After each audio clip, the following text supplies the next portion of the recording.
Retro. Yeah. Electro. Tech. Oh yeah. Hey, turn the lights back on. Wow. Retro electro tech. When real audio ruled the world. Well, hello there once again, ladies and gentlemen. This is Retro Ernest of Retro Electro Tech, and here on the bench is one of these GE T as in Tango 361R as in Romeo record changers, a little self-contained unit that has the folding speakers over yonder. Let me show you. All right, fancy that. So you can see the speakers will fold, and you can use them like that, or you can even lift them off the hinges and spread the speakers apart a little bit and position them where you want them. But anyways, yeah, and it has, of course, a built-in little amplifier. You have your volume, balance, and tone. So anyways, this came to me with a customer complaint that there was some kind of a speed issue going on. So I plugged it in, and you know, the platter seems to rotate fine. It cycles pretty good. But anyways, yeah, you know, it'll set down, it'll return. I think the issue with the speed was not so much the, you know, it's not an issue with the motor, and it's not an issue with the idler tire, and that's what I mentioned to the customer is, you know, I told him, well, you might possibly have an idler tire that's become degraded. You know, the rubber, instead of being soft and grippy, it gets hard, like hard plastic and slippery. I took the platter off. I have it back on now because I was doing some testing with some vinyl, but I'm going to lift it off again. But when I checked the idler tire, yeah, the rubber seems to be fine. Okay, so here we are looking at part of the speed and idler assembly. So the idler tire, as I mentioned, seems to be just fine as far as the quality of the rubber. It's still rubbery. The gripping surface on the edge here is still grippy. So yeah, and the idler tire itself is spinning freely. So that's all good. So anyways, as far as the speed control itself, you'll notice there's this stepped or this ramped lever here that lifts up this portion of the assembly, then in turn lifts the idler arm and all that. So I think that that's what the problem was as far as the speed inconsistency that the customer was experiencing, because there's no reason otherwise why there should be a speed inconsistency as far as anything involving the motor. I know the motor is doing just fine. It's rotating just fine. This stepped spindle, I'll talk about this in just a moment, but this stepped spindle here, the shaft, extends up from le moteur, oui, and it spins absolutely free, okay? So there's no binding going on, there's nothing like that, spinning freely like it should. So what's going on with the step spindle in as far as how it pertains to the control of the speed is when I'm using the speed selector switch here, again, the idler, you know, it raises, it lowers, and when it's doing so, it rests on the appropriate step that corresponds to the different speeds. For example, right now I have it set on 78 RPM, which drops the idler tire down on this largest step of the stepped spindle. So the larger the circumference, the higher the speed. And when I raise it to 45, it rests on this next step, 33, the next step, and finally 16, the narrowest step on the stepped spindle. So it's just a matter of the ratio, the speed ratio, the RPMs, revolutions per minute, all that. And again, the larger the circumference of the step, the faster it goes. So what I noticed off the bat was when I was first messing with the speed control and all that, the idler tire, when I would attempt to bring it back down, it was getting hung up between these top steps here. It wasn't dropping down any lower. It was kind of hanging up, and it was very inconsistent. So when I started really working out the mechanism here, the lever, and just, you know, doing all that, it loosened it up a bit is the point, okay? And then it started dropping down on its own, raising, dropping down.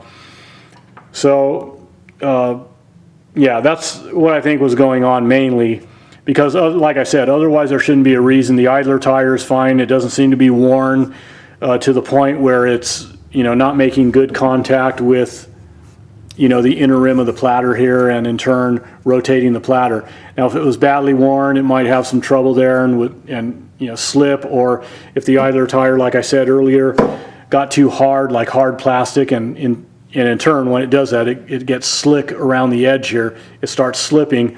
So it's not doing any of that. The rubber, like I said, still looks good. So I don't think there's any problem with the idler tire. And like I said, spinning free. The motor spindle is spinning free. When I was observing the rotation of the platter, there was no inconsistencies as far as that goes. No problems with the motor, okay? So it would have to be in the speed control. And like I said, it was getting hung up. The idler tire wasn't positioning properly, so there's that.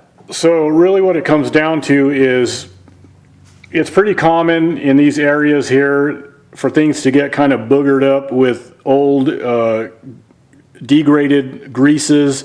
They get viscous, really start thickening up, and you know, things will just start getting hung up. All this area will benefit from being stripped, thoroughly cleaned, and re-lubricated. That's not too bad as far as gaining access to that. I've got most of it right here. I can do a lot of it from the top.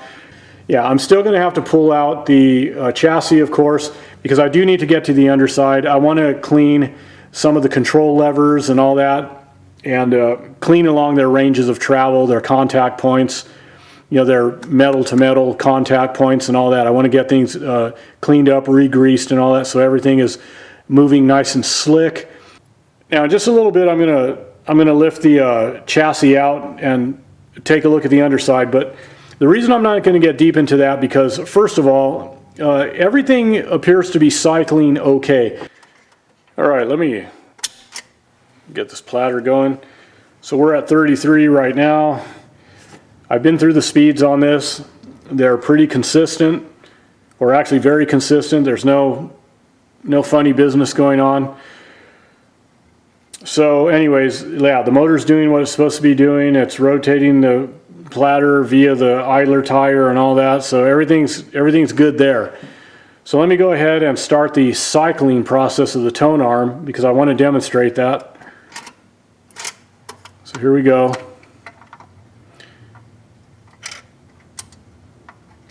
And it moves a little slow, but you know, that's fine. Okay, so the tone arm set down where the lead-in groove would be. Now let me carry it over to where the lead-out groove would be, and we'll demonstrate the auto return. Okay, that seems to be pretty good.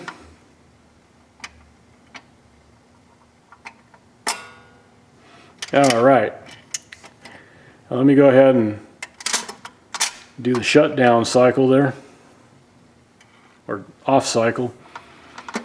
It'll set down and shut off.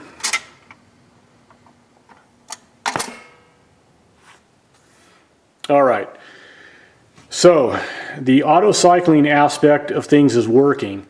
Now, the reason I wanted to demonstrate that is because, being that the auto cycling is working, I'm not going to go into a deep dive disassembly on this unit here, other than the areas involving the speed control, the idler tire assembly and all that. I want to get that working as smooth as butter.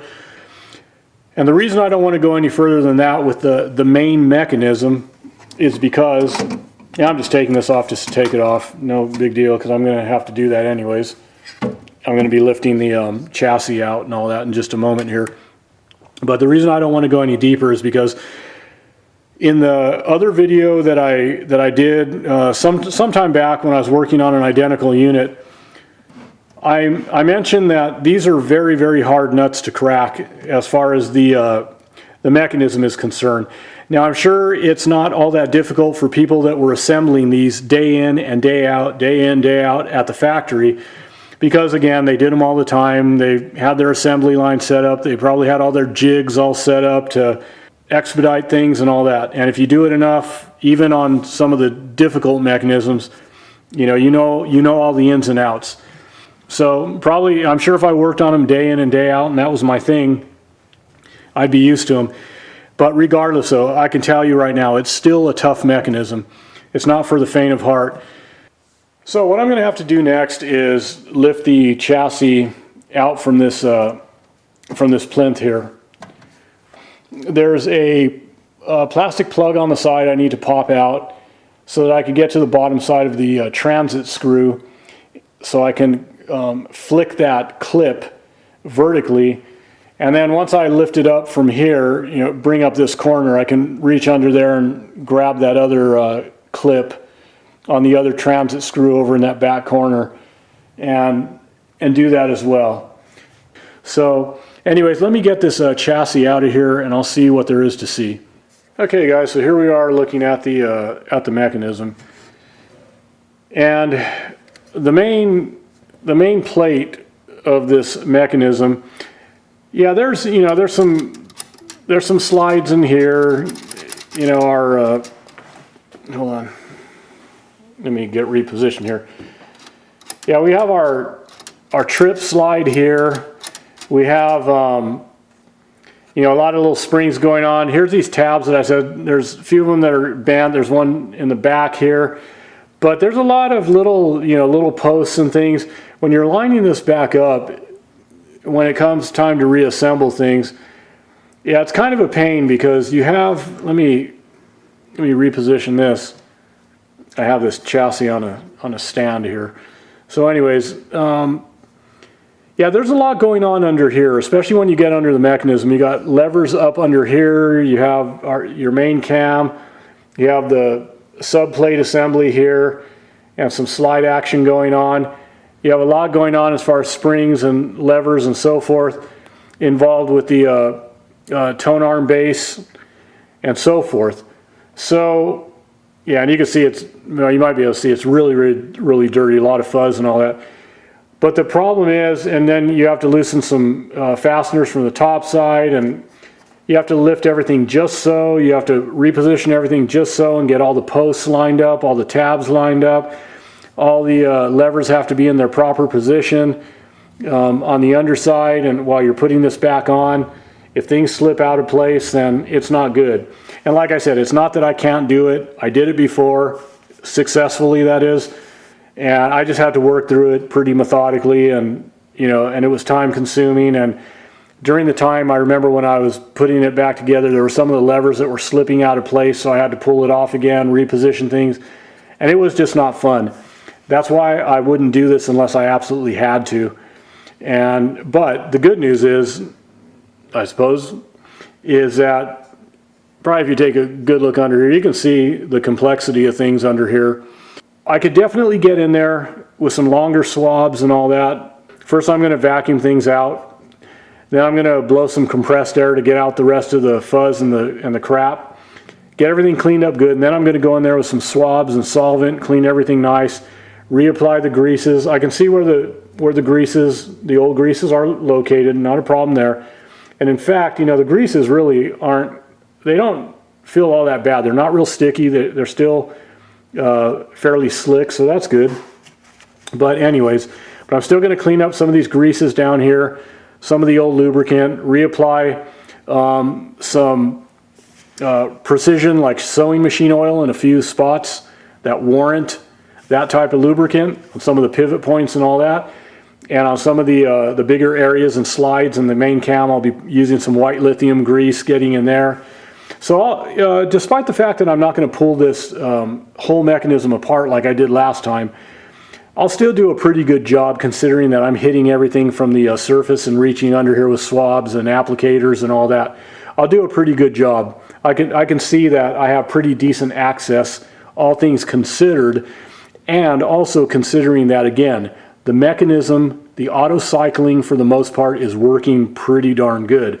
So by the time I clean it up a bit and put some fresh lubricants in a lot of the areas that I can reach, So I'm pretty confident that we're still going to be looking good, even though I'm not going to pull it completely apart.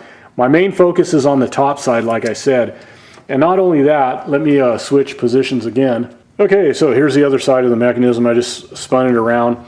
You can see the linkages and all that stuff. Here's our speed control.